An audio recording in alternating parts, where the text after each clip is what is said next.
Honra y recompensa. Audiolibro de John Bevere. ¿Cómo atraer el favor y la bendición de Dios? Honra y recompensa. Capítulo 15. Honra en el hogar. La esposa.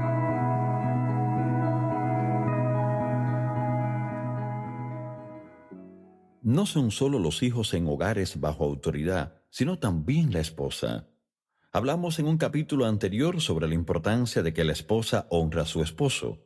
Una vez más, como con los hijos, la otra cara de la moneda es cierta. Honrar a su esposa. Pedro dice: vosotros, maridos, igualmente, vivid con ella sabiamente, dando honor a la mujer como a vaso más frágil. Primera de Pedro 3:7. Pedro afirma concretamente que se debe honrar a la esposa. Algunos hombres interpretan este versículo como que la esposa está por debajo de su esposo en las cosas espirituales. No. Vaso más frágil no significa que su esposa esté por debajo de usted. Solamente significa que ella no puede hacer tantos abdominales como usted. La fuerza física de la mujer promedio es menor que la del hombre promedio. La Nueva Versión Internacional expresa este versículo: tratando cada uno a su esposa con respeto, ya que como mujer es más delicada. Somos compañeros igualitarios, coherederos de la herencia de la gracia. Sin embargo, en la parte final de este versículo, vemos una afirmación sorprendente y notable que tiene que ver con la oración contestada.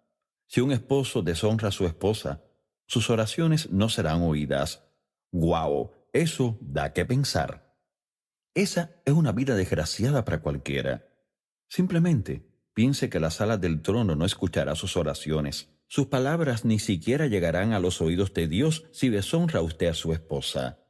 Eso es suficiente para captar toda mi atención. Requiere una considerable meditación por nuestra parte como esposo. La buena noticia es que lo contrario es también verdad. Si honra usted a su esposa, tendrá confianza en la oración delante de Dios.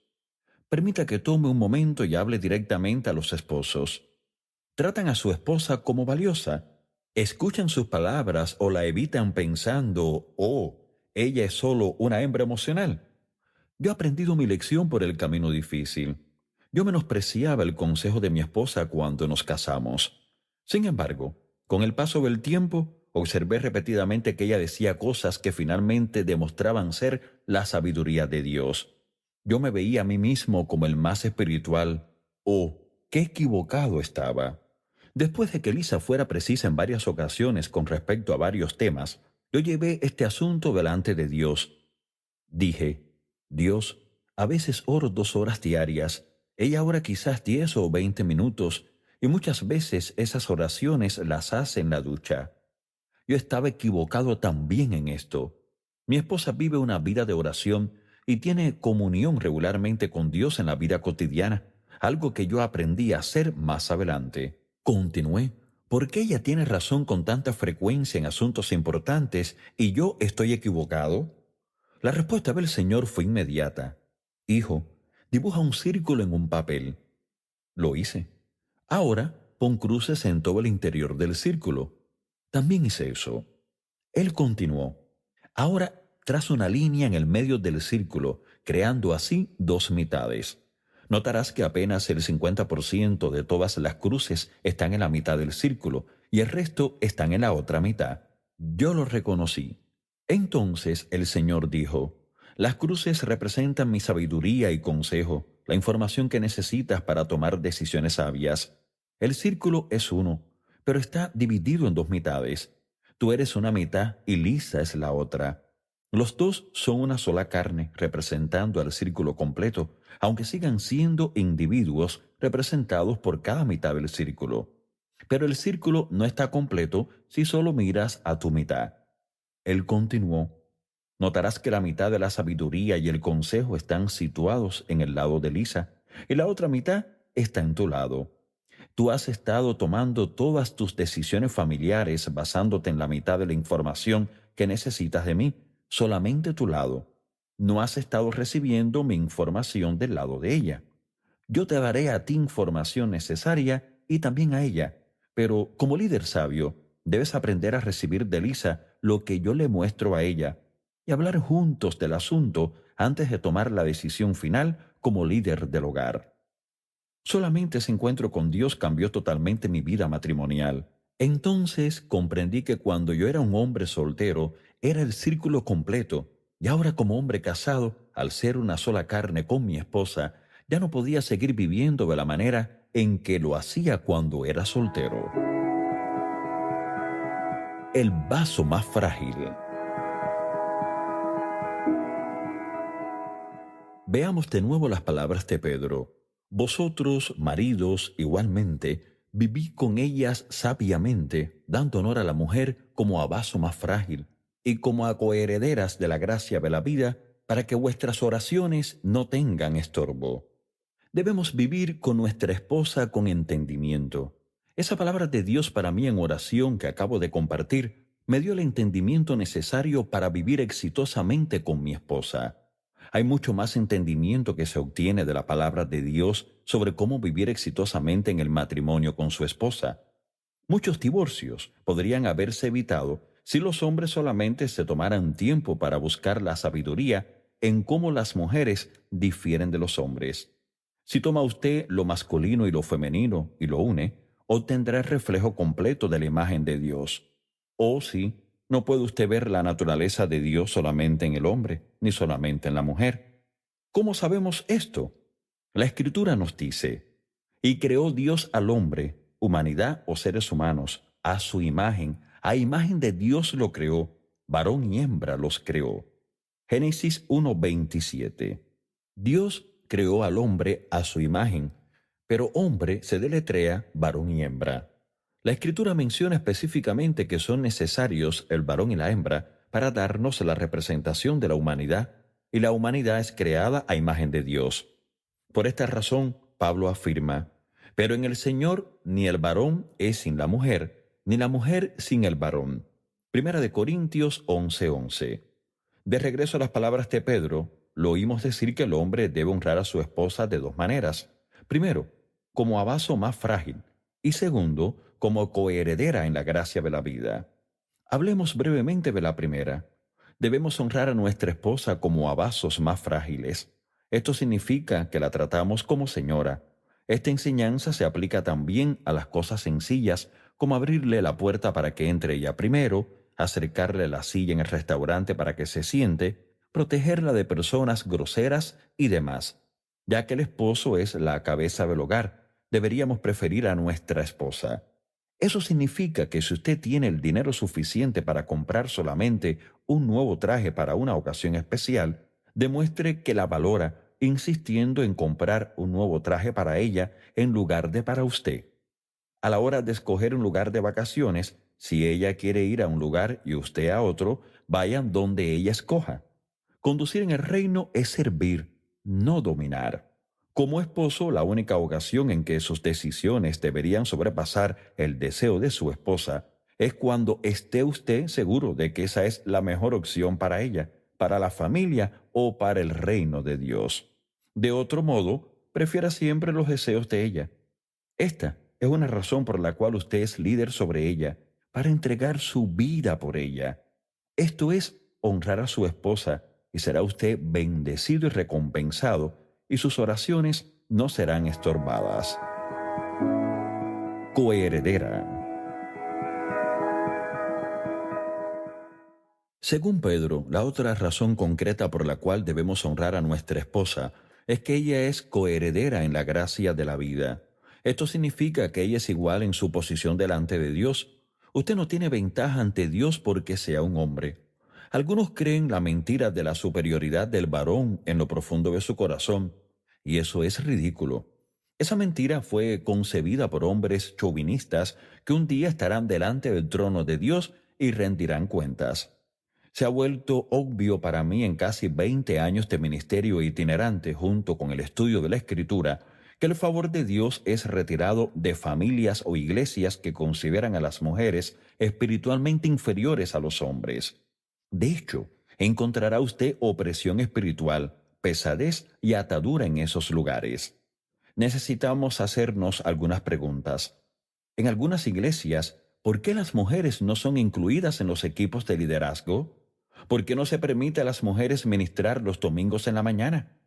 ¿Por qué las mujeres no son incluidas en los equipos pastorales de ciertas iglesias? ¿Por qué en el liderazgo solamente tenemos las voces de los padres en lugar de las voces de las madres? Una iglesia sin la voz de una madre no es diferente a una familia sin una madre, solamente con un padre para criar a los hijos. Puede hacerse, pero se pierde una influencia muy importante y los hijos sufren. En familias en que las madres han muerto trágicamente o posiblemente se han ido del hogar, Dios le da gracia al hombre para criar hijos sanos. Sin embargo, cuando las iglesias rechazan las voces de las madres, falta la gracia, porque la iglesia ha rechazado la sabiduría de Dios. Puede que usted afirme, pero la Biblia dice que un líder tiene que ser esposo de una sola mujer. Hablemos de lo que Pablo escribe. Pero es necesario que el obispo sea irreprensible, marido de una sola mujer. Primera de Timoteo 3:2. Esta afirmación es, sin duda, concreta en cuanto a género, no neutral en cuanto a género. Un líder debe tener una sola mujer. Sin embargo, debemos pensar lo que se está diciendo a la luz de toda la Escritura. Pablo escribe a personas que estaban acostumbradas a leer pasajes del Antiguo Testamento. En el Antiguo Testamento encontrará usted muchos casos de hombres que tenían más de una esposa. Abraham, el rey David, Salomón, Jacob, Elcana, el esposo de Ana y Penina, por nombrar solo a unos pocos. Sin embargo, no encontrará una sola ocasión en el Antiguo Testamento en que una mujer tuviera más de un esposo. No era costumbre ni tampoco se permitía, pues era contrario a la ley. Por tanto, ¿por qué Pablo tendría que escribir que una mujer debe tener un solo esposo a fin de ser líder eclesial? Eso no sería necesario. Puede que usted piense que lo estoy llevando a un extremo. Sin embargo, si hemos de adherirnos tan estrictamente a la letra de sus palabras, entonces tendríamos que eliminar a los hombres solteros de posiciones de liderazgo en la iglesia, porque ellos tampoco son esposos de una sola mujer. Si ese fuera el caso, Pablo se habría eliminado a sí mismo de ser un líder en la iglesia, lo cual es ridículo. Algunos de nosotros hemos sido muy estrechos de mente en esta área. No se trata de género, se trata del llamado y el don de Dios en la vida de una persona. Los hombres que han desalentado a su esposa o a las mujeres en su iglesia de ministrar en sus llamados han cerrado en gran parte las ventanas del cielo sobre sus hogares y ministerios. Sí, puede haber áreas de bendición, pero la bendición completa del cielo se perderá. El cuerpo de Cristo ha estado mutilado debido a la deshonra mostrada hacia las mujeres. Sin embargo, la buena noticia es esta: no se quedará de esa manera porque el profeta Joel y el apóstol Pedro anunciaron por el Espíritu de Dios la plena restauración de las mujeres en el ministerio en los días finales de la iglesia. Aquellos hombres afirmaron: y en los postreros días, dice Dios, derramaré de mi espíritu sobre toda carne, y vuestros hijos y vuestras hijas profetizarán, vuestros jóvenes verán visiones, y vuestros ancianos soñarán sueños. Y de cierto sobre mis siervos y sobre mis siervas en aquellos días derramaré de mi espíritu y profetizarán. Hechos 2, 17 y 18. Observe que tanto hombres como mujeres proclamarán la palabra de Dios. Esto también es anunciado por el salmista. El Señor daba palabra. Había grande multitud de las que llevaban buenas nuevas. Salmo 68:11. ¿Quiénes son concretamente quienes proclaman la palabra de Dios? El salmista no se enfoca en hombres y mujeres, sino concretamente en las mujeres. La Nueva Versión Internacional expresa: el Señor ha emitido la palabra, y millares de mensajeras la proclaman. Las mujeres han de proclamar la palabra de Dios, y no solo a otras mujeres, sino también a los hombres. Vemos esta verdad confirmada por Jesús. ¿No es interesante que la primera evangelista fuese María Magdalena? Jesús mismo fue aquel que la comisionó. Leemos. Jesús le dijo, no me toques, porque aún no he subido a mi Padre, mas ve a mis hermanos y diles, subo a mi Padre y a vuestro Padre, a mi Dios y a vuestro Dios. Fue entonces María Magdalena para dar a los discípulos las nuevas de que había visto al Señor y que Él le había dicho estas cosas. Juan 20, 17 y 18. Demos un paso más. Si va usted al Evangelio de Lucas, descubrirá que María fue la principal oradora. Jesús la envió no solo a ella, sino también a un grupo de mujeres a proclamar la resurrección del Señor a los apóstoles. Leemos. Eran María Magdalena y Juana y María, madre de Jacobo, y las demás con ellas, quienes dijeron estas cosas a los apóstoles. 24:10. Por tanto, las mujeres proclamaron la palabra de Dios a hombres, y Jesús fue quien las envió. ¿No es interesante que la primera en hablarles a otros, tanto hombres como mujeres, en el templo de la llegada de Mesías, fuera Ana la profetisa? Simeón fue el primero en hablar a José y María, pero la primera en hablar a multitudes en el templo fue Ana. Leemos. Esta, presentándose en la misma hora, daba gracias a Dios y hablaba del niño a todos los que esperaban la redención en Jerusalén. Lucas 2:38. ¿No es interesante que Felipe tuviera 4 hijas que proclamaban la palabra del Señor? Leemos. Este tenía 4 hijas doncellas que profetizaban. Hechos 21:9. Ellas proclamaban bajo inspiración divina la palabra del Señor. ¿Cómo podemos cumplir la gran comisión si más de la mitad del cuerpo de Cristo no es honrado para que cumpla con su llamado? Cuando los hombres alimentan el llamado de Dios en las vidas de sus esposas, recibirán una gran recompensa. Yo lo he visto en mi propia vida. Quiero aclarar que hay un par de pasajes en el Nuevo Testamento que a primera vista parecerían contradecir lo que he escrito. Una vez más, esos pasajes necesitan estudiarse para saber cuál era la intención de lo que está escrito, y el propósito de este audiolibro no es profundizar en este tema. Sin embargo, hay excelentes recursos disponibles de respetados líderes que han estudiado cuidadosamente esos pasajes, uno de los cuales es ¿Por qué no la mujer?, de los autores Loren Cunningham y David Joel Hamilton. Mi esposa. A Lisa le tuvieron que quitar un ojo cuando tenía 5 años de edad. Tenía una enfermedad llamada blastoma retinal, que en palabras sencillas es cáncer en la retina. En todos sus años de estudios y hasta el día de hoy, ella lleva una prótesis en la cuenca de su ojo derecho. Como probablemente podrá imaginar, en la escuela la ridiculizaban y se burlaban de ella. Algunos de los apodos que sus inmaduros compañeros de clase le pusieron eran Cíclope y un ojo. Hubo ocasiones en que ella se iba corriendo a su casa en medio del día llorando. Su madre sabiamente la alentó a mantenerse fuerte y no hacer caso a los gamberros. Pero aún así, seguía doliendo. En la secundaria, Lisa descubrió 2 clases obligatorias para graduarse que la aterraban y la desafiaban más que ninguna otra. Una de ellas era comunicación y la otra era escribir a máquina. Después de intentarlo en ambas sin éxito, se reunió con su consejera y le pidió ser exenta de esas clases obligatorias. ¿Cómo podía ella estar delante de personas y comunicar de manera eficaz? Escribir a máquina era casi imposible, porque ella perdió todo el sentido de conciencia espacial. La consejera estuvo de acuerdo y excusó a Lisa de esas 2 clases. En su lugar, se añadieron otras materias para sustituirlas. Como dije en un capítulo anterior, Lisa conoció a Jesucristo al final de sus años en la universidad. Poco tiempo después nos casamos y nos mudamos a Dallas, Texas, y asistíamos a una iglesia grande. En aquella época ella era más reservada y nada extrovertida. Las mujeres de la iglesia percibieron su modo de ser como altanera y presumida, pero la realidad era totalmente distinta a las señales que ella enviaba. Seguía teniendo muchos de los temores que había desarrollado por tener un solo ojo, y el ridículo que siguió a lo largo de sus años de estudio.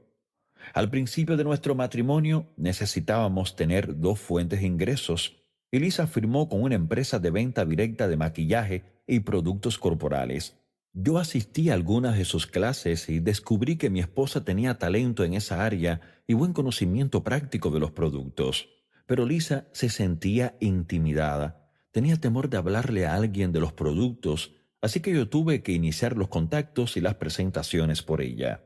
Un año después, mientras caminábamos por unos grandes almacenes en Dallas, yo comenté: Lisa, necesitas solicitar un puesto en cosmética. Tú eres mejor que todas esas señoras que venden y aplican maquillaje.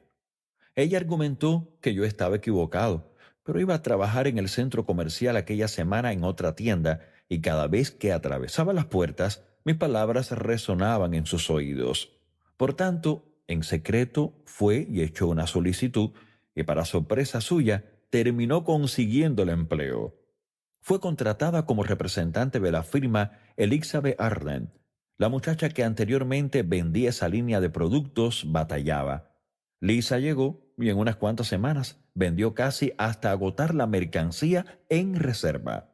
Un día se dio la vuelta al oír el sonido de un maletín apoyarse con fuerza en su mostrador.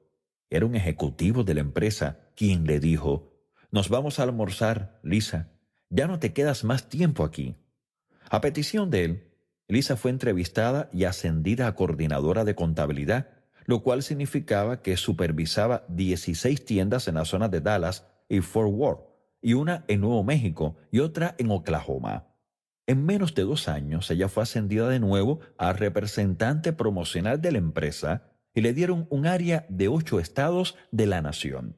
Recibió un gran aumento de salario junto con algunos beneficios significativos, entre los cuales se incluían un auto totalmente nuevo de la empresa, un Ford Thunderbird.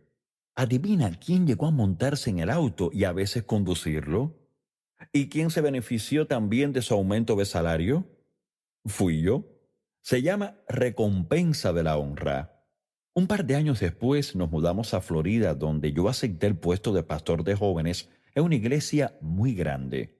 Después de varios meses le dije a nuestros jóvenes que Lisa les estaría ministrando en mi lugar la semana siguiente. Yo podía ver que el Señor había puesto muchas cosas en Lisa y ella podía comunicar y enseñar bien en casa. Yo sabía que ella podría hacer lo mismo delante de un grupo de personas. No es necesario decir que mi anuncio se encontró con una considerable resistencia, no de los jóvenes, sino de Lisa. Durante toda la semana ella me estuvo diciendo: «No puedes hacer que haga eso. Yo no puedo hablarles a los jóvenes. No tengo nada que decir». Yo solamente le aseguraba que sí tenía y que Dios la ayudaría a hacerlo. Yo veía el don en ella y no quería que se quedara latente. Ella habló una semana después y realizó un trabajo increíble. Los jóvenes se emocionaron mucho al oírla y yo hice lo mismo unas cuantas veces más en los meses siguientes. Cada ocasión fue recibida con la misma resistencia y cada vez ella argumentaba: «Ya les he predicado todo lo que sé». Y me reía y decía: «Yo hago eso cada semana y tengo que depender de Dios cada nueva semana». Eso no parecía consolarla mucho. Sin embargo, cada vez que ella hablaba su discurso, se iba enriqueciendo cada vez más. Los jóvenes la querían. Después de que nuestro pastor nos lanzara al ministerio que tenemos ahora, yo comencé a hacer lo mismo. Cuando iba a comunidades y hablaba en conferencias pequeñas, anunciaba periódicamente, sin consultar con Lisa, que ella se haría cargo de la siguiente sesión. La primera vez que hice eso, Lisa se molestó tanto que me mantuvo despierto la mitad de la noche. «No puedo creer que tú me ofrecieras voluntaria para hacerme cargo de tu sesión. Esto no es nuestro grupo de jóvenes, sino una conferencia fuera de la ciudad. No lo voy a hacer, lo harás tú». Luego me preguntó qué había compartido yo en mi sesión porque ella se había quedado en la habitación para acostar a nuestros hijos. Cuando yo se lo conté, ella dijo: «Predicaste mi único mensaje en tu sesión esta noche. ¿Qué se supone entonces que voy a compartir yo mañana?». Yo simplemente contesté: «Cariño, hay mucho que Dios te ha enseñado y estas personas necesitan oírlo». Ella siguió argumentando hasta las 3 de la madrugada. Finalmente, yo comencé a reírme y dije, cariño, hablarás a las 9 de la mañana y quedan solo 6 horas, así que es mejor que te duermas. En efecto, a la mañana siguiente, Lisa lo hizo estupendamente. Su mensaje fue increíble y las personas lo recibieron maravillosamente.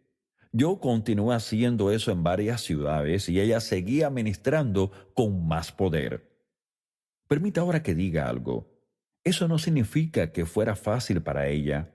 La primera vez que ella habló delante de una audiencia mezclada de personas universitarias y profesionales, un pequeño porcentaje de los hombres presentes se pusieron de pie haciéndose notar y se fueron, negándose a escuchar a una mujer enseñar.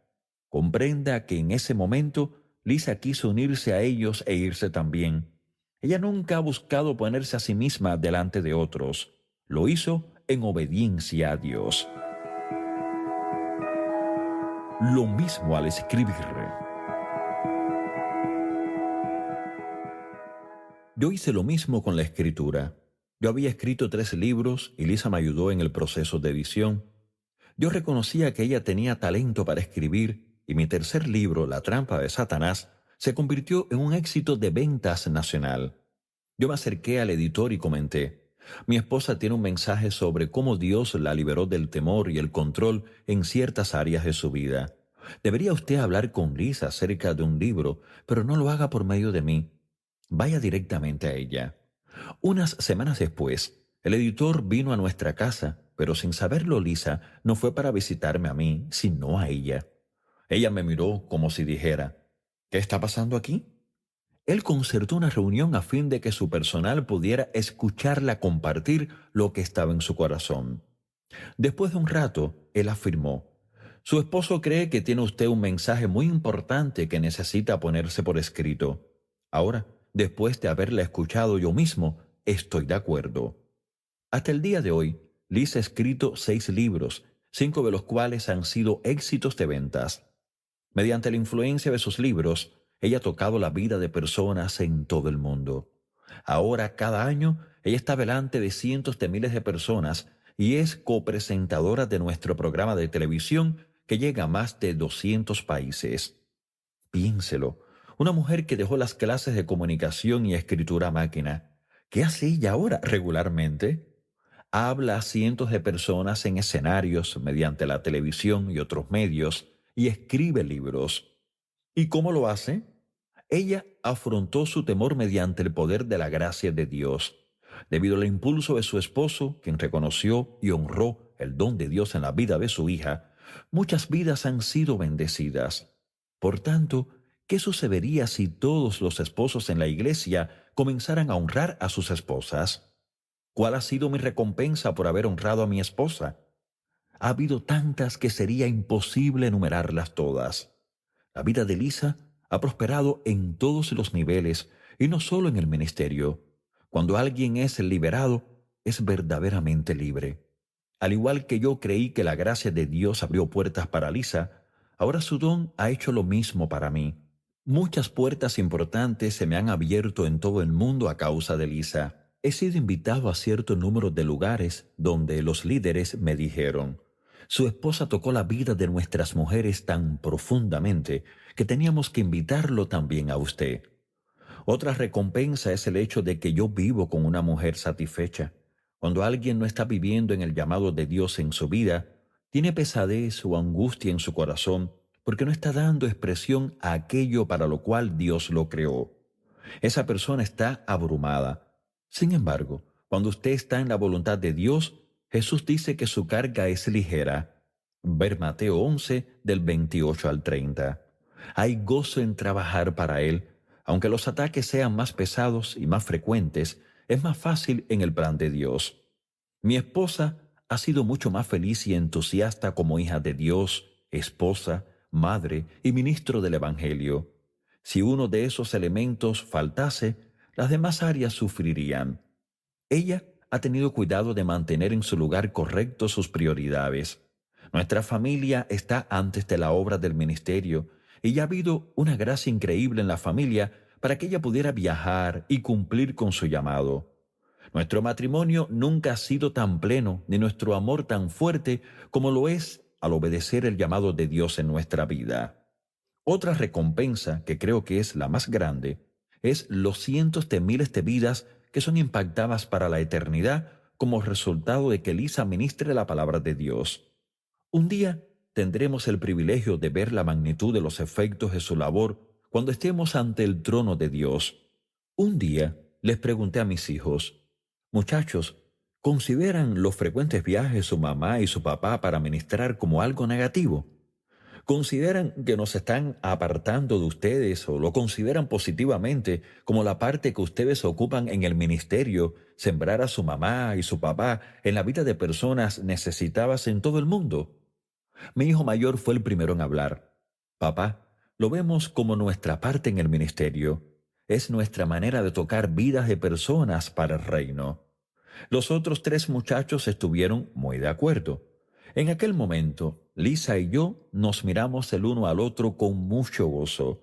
Comprendimos lo grande que es la gracia de Dios sobre sus siervos que sencillamente le obedecen. Nuestros muchachos recibirán una gran recompensa, no solo en esta vida, sino también en el trono de juicio de Cristo. Qué increíble es ver la recompensa de la honra. Nosotros no la vimos al principio, pero nos ha alcanzado tal como promete la palabra de Dios. Acontecerá que si oyeres atentamente la voz de Jehová, tu Dios, para guardar y poner por obra todos sus mandamientos que yo te prescribo hoy, y vendrán sobre ti todas estas bendiciones y te alcanzarán si oyeres la voz de Jehová tu Dios. Deuteronomio 28, 1 y 2. No honramos solamente para obtener una recompensa. Honramos porque es el corazón de Dios y es nuestro deleite. Sin embargo, la recompensa es más segura que la semilla que da su fruto. Las recompensas siguen a la verdadera honra. Por tanto, esposos, no lo pospongan. Honren a su esposa como modo de vida. La recompensa que Dios tiene que darles por medio de ella es más de lo que pueden imaginar.